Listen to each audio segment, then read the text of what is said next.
You're 275, you can eat nothing at all. You just stand there, wait to pass away, and that's it. The greatest fear right now is eating anything in the United States. Everybody's afraid of almost any food. That's why you all went to health food stores. Health food stores now are the most popular thing in America. Every corner now has a health food store. And if you look into the health food stores, you'll notice, if you look at the people in the health food stores, they all have one thing in common. They look sick.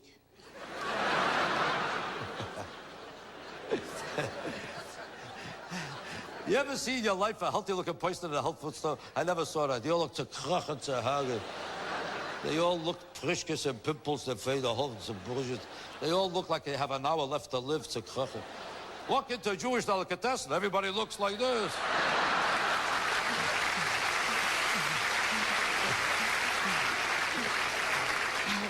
In the health food stores, they're all looking. Do you ever see what they eat in carrots? Carrots. And they can't see. They're all eating carrots. And the rest of them are reading alfalfa and bean sprouts and oats. It's a place for horses, not for people. Alfalfa. Let's be honest about it. If it wasn't a health food, would anybody on this earth ever eat alfalfa? The worst, most disgusting thing left on earth, I think, is alfalfa. You ever meet a guy in the street? You know what I miss? Alfalfa. I'm dying for alfalfa. I had a miserable day yesterday. What? I couldn't find alfalfa. Alfalfa. Who the hell would eat alfalfa? You ever go to a restaurant? The main dish, alfalfa. I never saw this stuff. Whoever served it at a bar mitzvah or wedding, did you ever see, what do you want? Alfalfa. I'm looking for alfalfa. Nobody wants alfalfa, but you have to eat alfalfa. There's only one healthy-looking person in a health food store. You know who looks healthy? The owner of the store. You know why? He's eating a pastrami sandwich. It's the only one.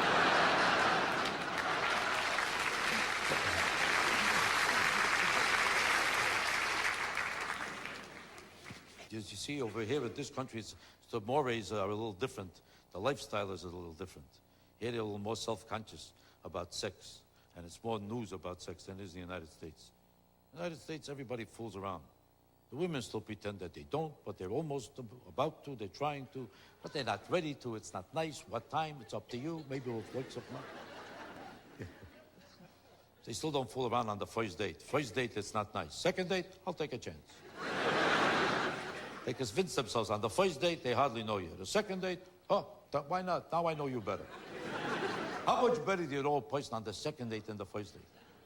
That philosophy is the biggest fraud in the world. It justifies a guilt complex that women have about sex. So they convince themselves on the second date they know you. It's the symbolism of the second date. They don't know you better. How do you know a person better because it's a second date? All you know is that the guy made 2 trips. All you know is that he went home and came back. She knows you better. The taxi driver knows you better. She don't know you better. Do you understand this? But she convinces herself he came back because he respects me. That proves respect. Who comes back to a girl out of respect? Out of respect, you go to a funeral, not to a girl.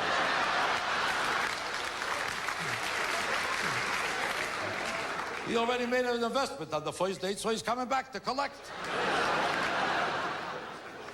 You understand that? On the first date, every man should know he's wasting his time. You're wasting your time on the first date. That's why on the first date, you know what I say? I say, hello, that's one, and I go home.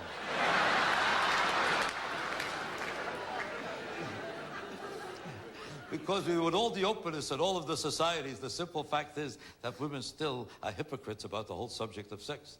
They have to pretend they never heard of it, they never did it, because they were raised to think it's not nice. The man is raised to think, for you, it's okay. So he's ready, and he wants it, but not with her, because even if he does with her, he's not supposed to let her know what he wants, because she's supposed to pretend she don't want it in order to do it. If she wants it, not nice. If it happened, she didn't expect it. So she has to pretend she never heard of it before she does it. So you have to pretend you don't want it in order to get it. So the whole trick is to figure out how to get there without talking so she could do it without hearing. If she could do it without hearing, she'll take a chance. Did you ever see a guy take a girl to a motel? If he says to her, let's go to a motel, would she go? I never saw a guy say to a girl, let's go to a motel. Sure, my pleasure. I never heard it. You have to start walking, pretend you don't know where you're going. There'll be a sign, 12 blocks long, motel. She don't see the sign. All the way up in the elevator, they're discussing the Dominican Republic. He makes a move, and she has to pretend she has no idea what he wants from her. There's nothing but a bed there. What else could you do there? Play basketball? She'll pretend she has no idea what he wants from her. But a guy turns to the girl in any motel room, she always says the same thing. Me? Who else? There's nobody else there. Every girl says the same thing. I thought you wanted to talk to me. What has she got to say that's worth 98.50, 4 o'clock in the morning? Or she'll say, I never did this before. She means with you, she never did it before. Or she'll say, how about my reputation? He heard about it. That's why he's dead.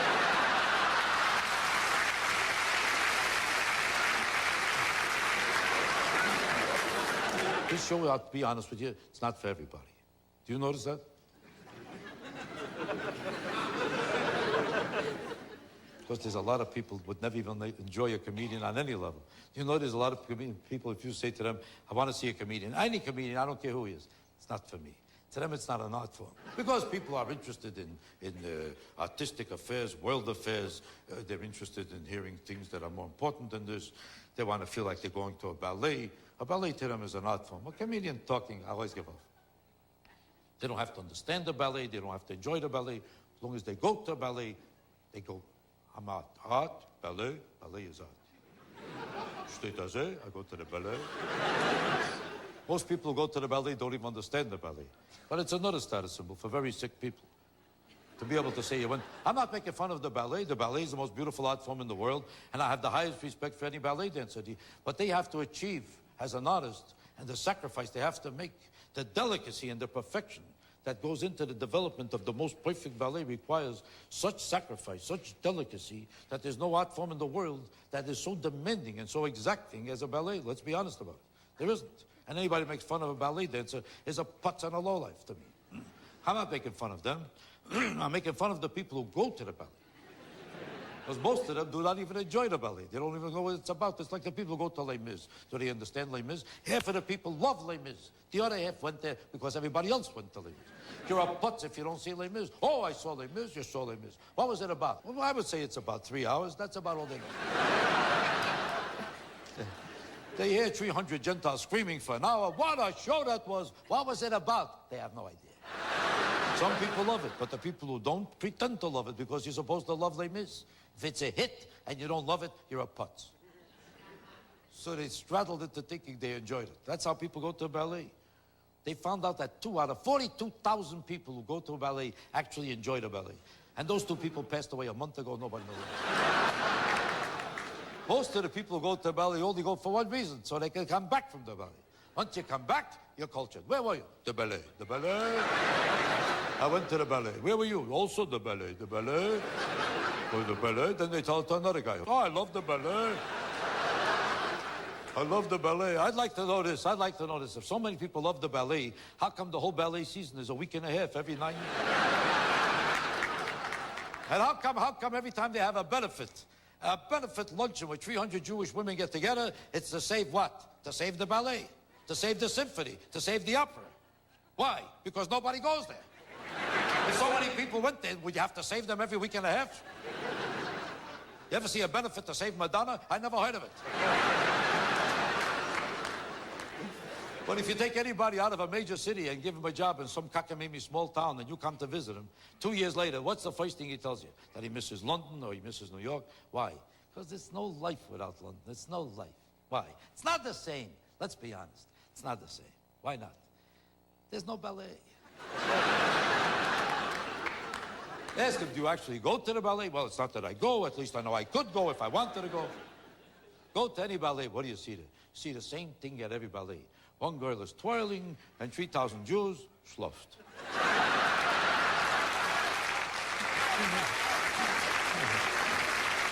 We schluffed. The rest of them are getting nauseous.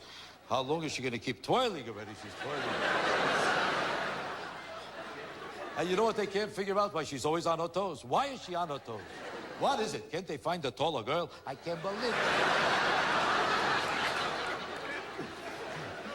These are the same people who go to the opera. You know who goes to the opera? The same people who didn't sleep enough at the ballet, they come to sleep at the opera. Now, some people really enjoy the opera. I don't want to sound dogmatic. Some people really enjoy the opera. You know who? The 17-year-old kids from the music schools in the top balcony of every opera. They really enjoy it. They're involved in it. I'm not talking about them. I'm talking about people in the orchestra. Not one of them knows what the hell is going on in the opera. Mishluft, mishluft, mishluft. Everybody has a tuxedo. They came from the United Jewish Appeal.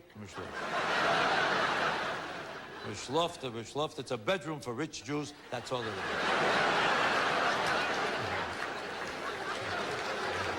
I'm surprised they even have chairs. If they were honest, they would take out the chairs, put in beds, people came to sleep.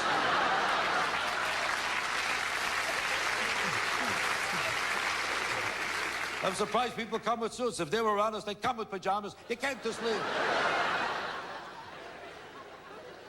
I don't even blame them for sleeping. Every opera is the same story. You ever notice that it's the same story in every opera? Sooner or later, the same thing happens. He stabs her in the heart, and she starts singing and singing and singing.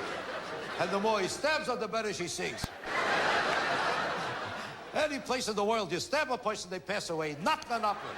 Nobody ever passed away in an opera. She sings better than ever. He stabbed me in the heart, in the heart. He stabbed me, he stabbed me, he stabbed me in the heart, he stabbed me in the heart. Then he sings too, I stabbed her. I stabbed her in the heart, I stabbed her in the heart, I stabbed her in the heart. Then the whole chorus joins. He stabbed her, he stabbed her. In the heart, he stabbed her in the heart.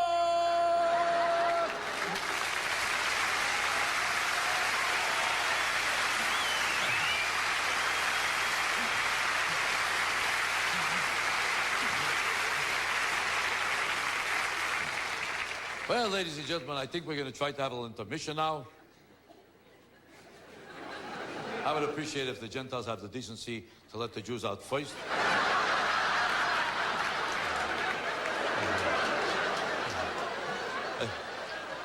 I'm not playing any preferences. Just so happens that Jews need a little more time to get out of the chair. Jews need a little more time. Gentiles will fly right out of the chairs like acrobats. The Jews let me Jew get it.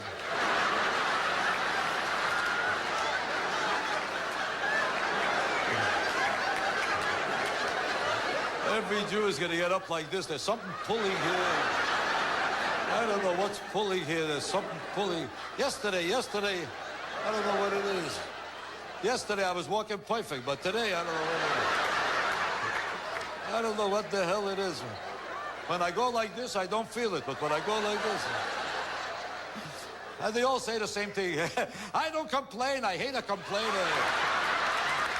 I hate a complainer. I hate a complainer, because otherwise I'm perfect, except there's a humming here. I don't know where this... I don't know where this humming came from. I don't know what the hell. When I go like this, I don't feel it. When I go, son of a... Tell the truth, you ever see a completely healthy Jew in your life? I never saw a completely healthy Jew in my life. A Jew could be 12 years old. There's something pulling here.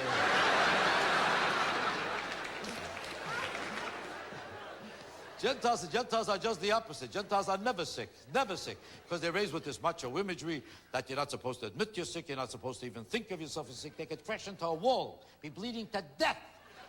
Don't bother me, I'm okay. I'm okay, but you're passing away, so what? You don't live forever. Jews are always sick, that's why Jews are all experts on doctors.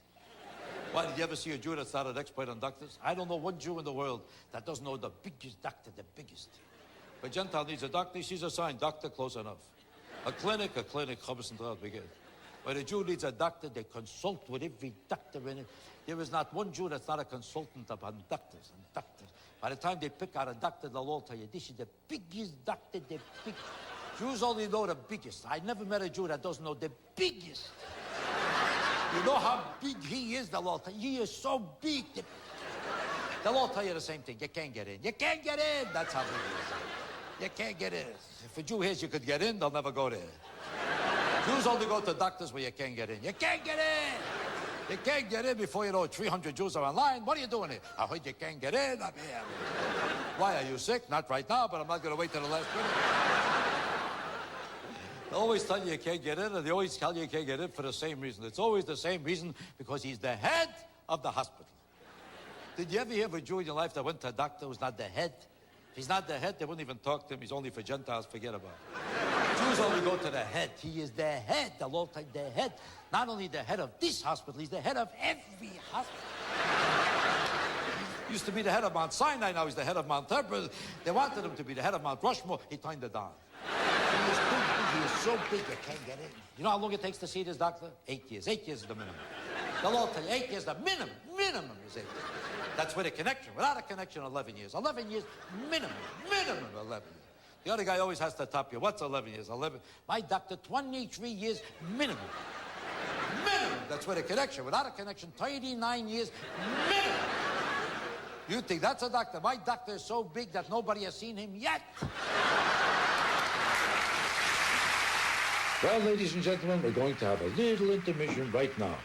Let's be honest, this is too good a show to go straight through. You need a break, don't you? I need a break, and the station needs a break. So give them a break. And call the number right there on the screen and make a pledge of financial support. Give us all a break. And then I'll be back after the break.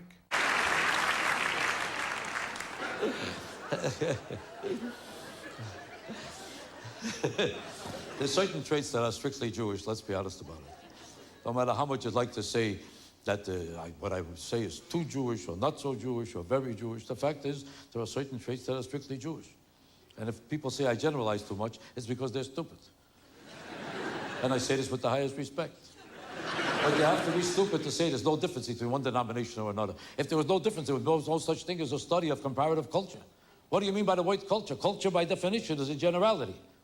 If it wasn't a generality, why do you call it comparative cultures? Why do you study sociology? If everybody behaved the same way, would you study comparative cultures? What does the word culture mean? So far, you didn't know one thing that I asked you.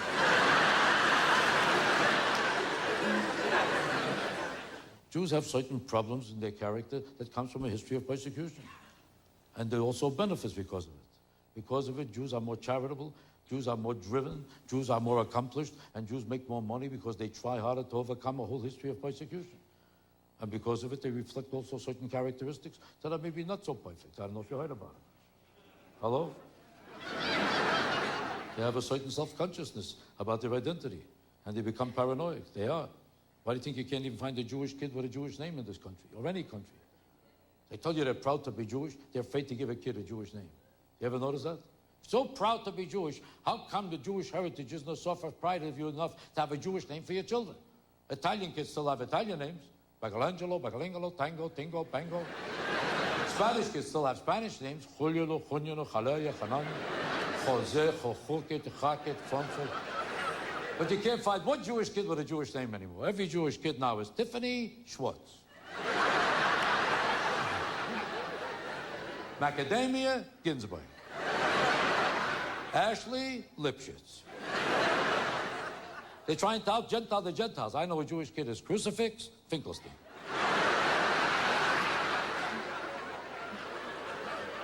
The only people left with Jewish names anymore are black people. Whoopi Goldberg.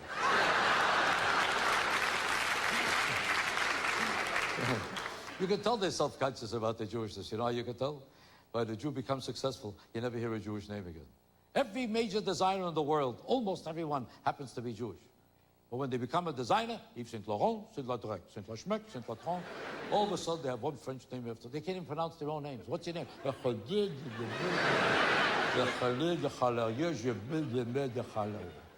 They can't pronounce their own names. You understand this? Now, why did he become French? I'll tell you why. Because they don't know Jewish woman in the world would ever buy a dress made by a Jewish designer, would they? Could you picture a Jewish woman saying, oh, this is my Horowitz?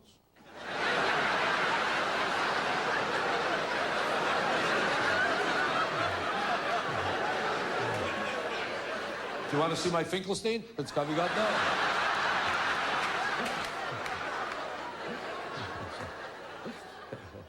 Different denominations behave differently. They even choose different professions. Why do you think if a guy tells you what he does for a living? You can always tell if he's a Jew or a Gentile. And you'll never be wrong. If a guy tells you he's a farmer, can he be Jewish? Not too often. A Jew might buy a farm, sell a farm. He does not work on a farm. You ever hear a Jew howling, Chana, is the horse ready? I never heard it.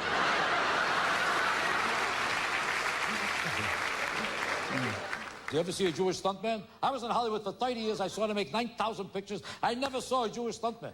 Jews don't fly from buildings, from furniture. They don't crash into walls. This is for Goyim, and that's it. It's not for Jews. Jews have stunts too, but they have different kinds of stunts. They take in 9 million, they show a loss.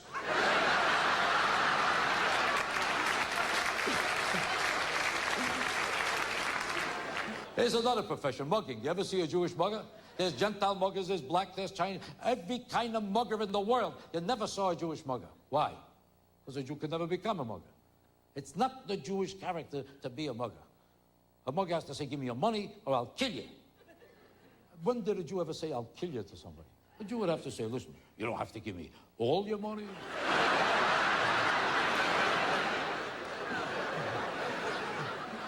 We could give you a few dollars now, we'll talk it over. I just say it has to be cash. Maybe you got a credit, a check. Maybe we could go to the bank. Maybe we could have a piece of cake. Let's talk it over. You see, there are Jewish muggers. I'm lying to you. There are Jewish muggers, but they're not called muggers. They're called lawyers.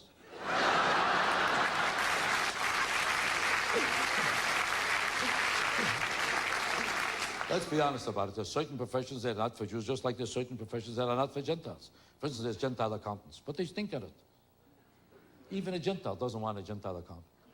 Everybody knows accounting is for Jewish people. It's not for Gentiles. There are Gentile accountants, but it's not their field. It's a Jewish business, and that's it. They might try to be an accountant, never works out. They never get the same figure a Jew gets at the end of it, do they? Accounting is not for Gentiles. They add up the figures, no matter what it is, sign the name, close enough, that's it. A Jew looks at the same figures, but he thinks it over. Says to himself, wait a second. We don't have to pay this. Who said we have to pay this? They find a way under it, around it, between it. Before you know it, the government owes you a few dollars.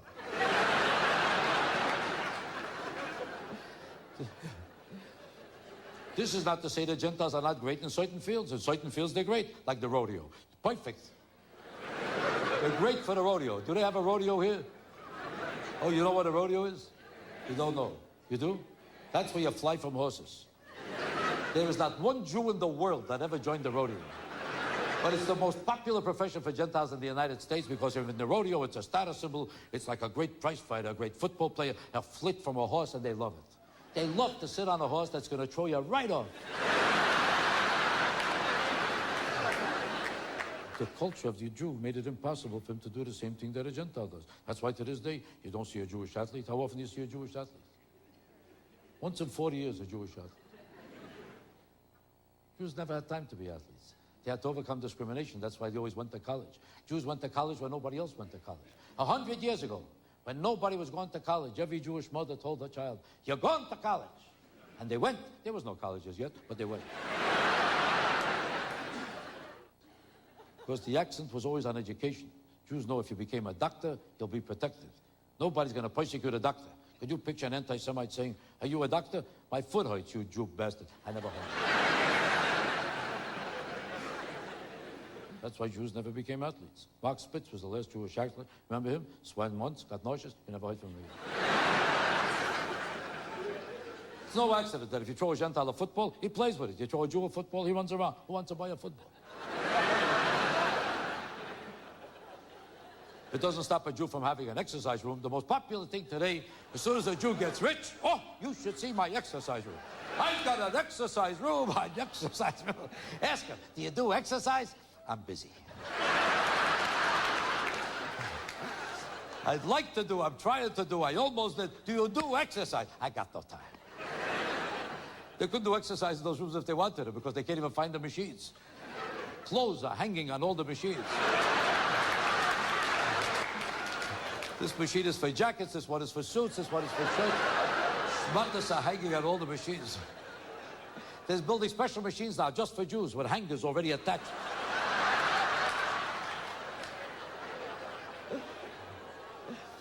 It's like a Jew with a sauna. Does a Jew use a sauna? Does a Jew have any use for a sauna? But they all have a sauna. Oh, you should see my sauna. It's another closet. Whatever didn't fit in the regular, just went to the... Why would a Jew have a sauna? Is there any reason for it? The Jew spends his whole life looking for air conditioning. That's all they look for. Jews spend their whole lives opening doors. Is it air conditioning? It's not. Forget about it.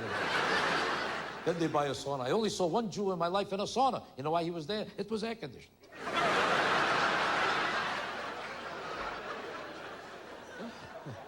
I better let you go now because I know you have to get into the cars and look for something to eat. And the rest of the Jews have to get on the phone in the car. Hello, I'm in the car, I'm in the car.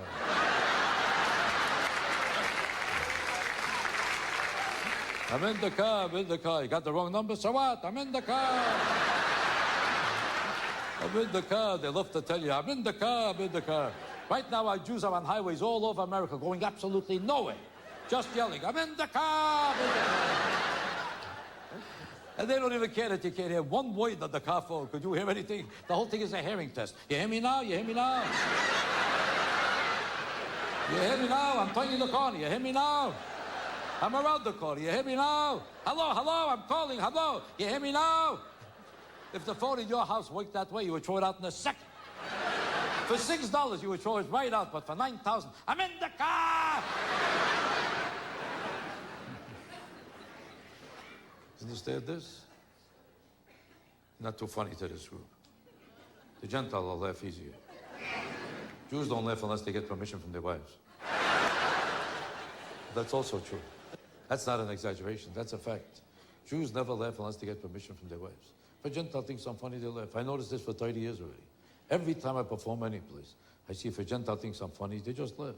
If a Jew thinks I'm funny, they never laugh first. They always look at her first. Isn't he funny? Tell the truth. Isn't he funny? He's not. He's not. I thought he was. I thought he was. It's up to you. It's up to you. It so happens that I like him. I don't. I thought I did. Do you ever see a Jew order food in the restaurant? Does he ever order food without asking her first? Never. Never. Every Jew says the same thing. Do I like this?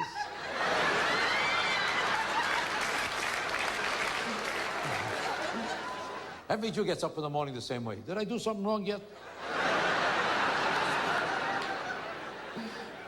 I don't care if he's the biggest genius in the world. To her, he's a putz, he's a schmuck. He can be making $40 million a year. You know what she'll say? 40 million. That's because he don't listen to me.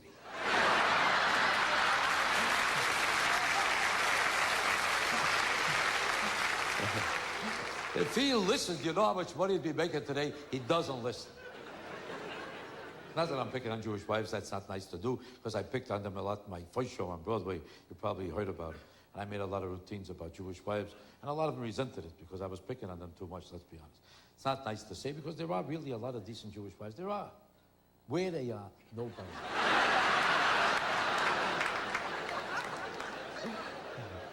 I'm not saying there's nobody happily married. Some people are very happy. You know who's happily married, I find? The girl and her mother. That's it. Every Jewish husband you meet 10 minutes after the wedding is already... You ever see the wife?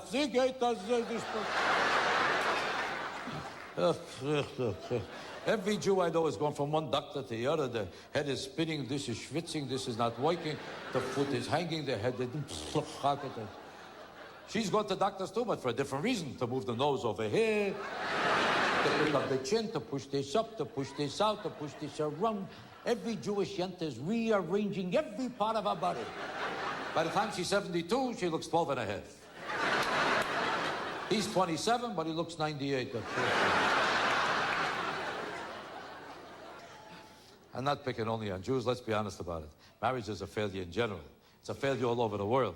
People don't like to face it. People don't like to talk about it. It's one of those unmentionable subjects. But the truth of the matter is, marriage in general is a failure. If anything else succeeded as often as marriage, who would go into it? Would anybody invest in a business that succeeds as often as a marriage? Would you invest a quarter in that business if the chance of success is 1 out of 40,000? No study of marriage objectively made by anybody, a sociologist, philosopher, psychiatrist, I don't care who they are. They never come to the conclusion that most of the marriages succeed. Everybody assumes that most marriages fail. Why does everybody go into it? Why? Why do they go into a failing proposition? Why does it accept them no idea any place else on the site to say how come? You understand this? Well, if everybody opened a store on 37th Street and 8th Avenue, failed for the last 300 years. Whatever anybody, hey, you know a great location for a store? 37th Street and 8th Avenue. Nobody would say that, but they still get married. Why? Because it's a system. You're considered nuts if you're single. If you're married, you're normal. You could be married and bleeding to death. Could be passing away every day, killing each other. He's married, nice place. Single, oh, there's something wrong with it. Every married person is always begging every single person to get married. You ever notice that? Why? Because they're nauseous and they want you to have the same life. Every time they see a single person, they say the same thing. What kind of a life have you got? You call this a life? What kind of life? You're alone? I'm not alone. So what if you're not alone? Basically, it's a lonely life. It's not a lonely life. Why? Because I have sex day and night. That's what I mean. It's not for you.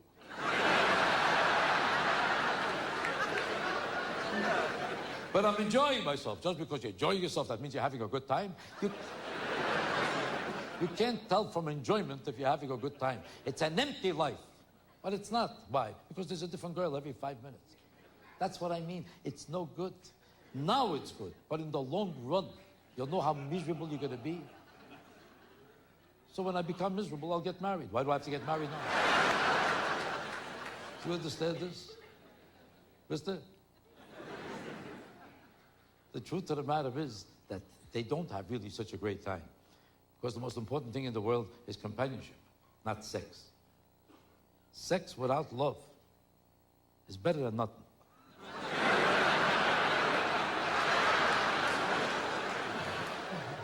It's obvious that there's a lot of problems with marriages all over the world because the greatest cheating in any place, anywhere on earth, is in marriage. Moral people who don't think that they would ever cheat in any business, anywhere in the world, whose morality is the greatest principle in life, somehow think nothing of cheating in marriage.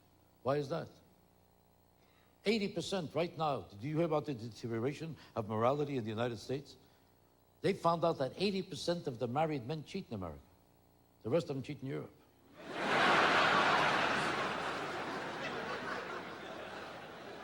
Do you know what's going on among women right now? Among women right now, 1 out of 3. 1 out of 3.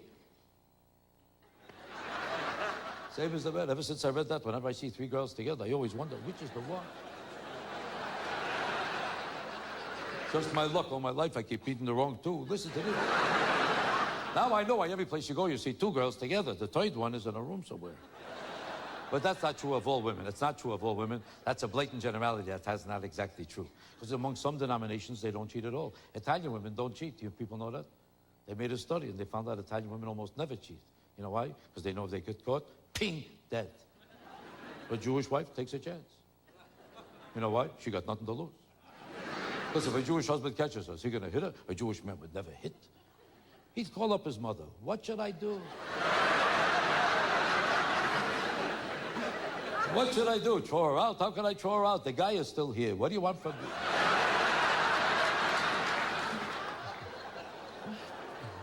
No man can imagine his own wife cheating. He can't imagine it. You know why? When he comes home, she looks to kochen, to werfen, to hagen, to schlip, to chazoo. He figures, well, I have to. Who else is going to bother with it? He doesn't know that that's how she looks in the house for him. On the outside, he'd never recognize it. Never. I know a guy who's cheating with his own wife for 10 years. Never found out.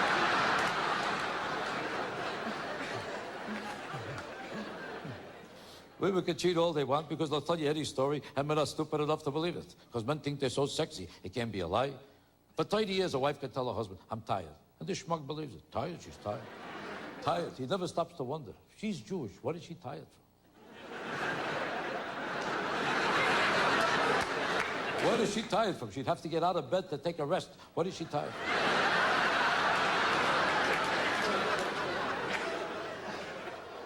She'll tell you anything. Not tonight. Why not? The children, the children. One is 28 and one is 32. But men are stupid enough to buy it. Why? Mister? For the same reason that they're intimidated by their wives all their life. Especially if he's Jewish. The most intimidated... The Jew can't even walk around in his own house without figuring out where he's allowed to sit. Go into an Italian home. You ever see the wife straight as her? You ever see one? I'm talking to you. An Italian wife, if she's still living, she considers it a successful marriage. A Jew can't even drink from a cup because if it costs more than a quarter, it's not for him, it's for the guests. Anything that costs more than a quarter is not for you. It's for the guests. He don't even know the guests. She threw out his guests 30 years ago. He don't know one person that ever came to that house in the last 30 years, and he has to walk around his whole life with a paper cup. I say if a Jewish man fell in love with a Jewish woman, if he had any brains, he would let somebody else marry her. Then you come to the house as a guest. You can do whatever you want. This was a fantastic show, and if it wasn't, I'm not going to concern myself with it, because I know who I am. I say that with the highest respect. It doesn't mean I'm not concerned about your opinion, but if a person knows who he is, he doesn't wait for other people to validate him. The greatest sign, wait, I'll find my place. The greatest sign of mental health is that you should know who you are, and I wish it upon all of you, that you should know who you are, just like I know who I am. This shows no disrespect to other people, but you should know who you are. I thank God I know who I am. It took me a long time to find out who I am. That's why I appreciate it, because for years I didn't know who I was. I'm not ashamed to admit it, I had a problem with that. But I went to a psychiatrist, he took a look at me. He said, this is not you.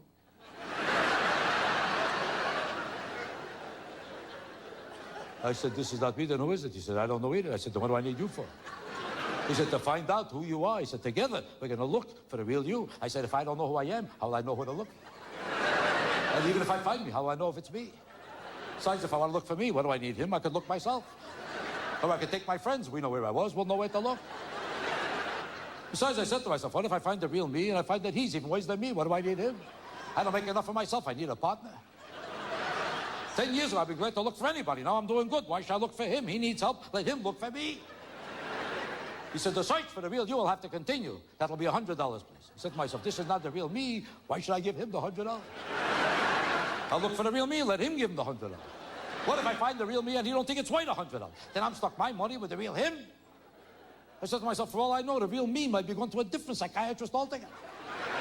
Might even be a psychiatrist himself. I said, wouldn't it be funny if you're the real me and you owe me $100?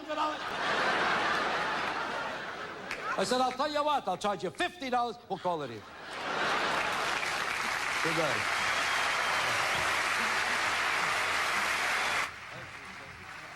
You've been watching Look Who's Laughing with Jackie Mason on KIXE Television. This is your public television station for the North State of California. Call 243-5493 or 800-655-0099 and express your support for continuing this type of program. Join and become a member now.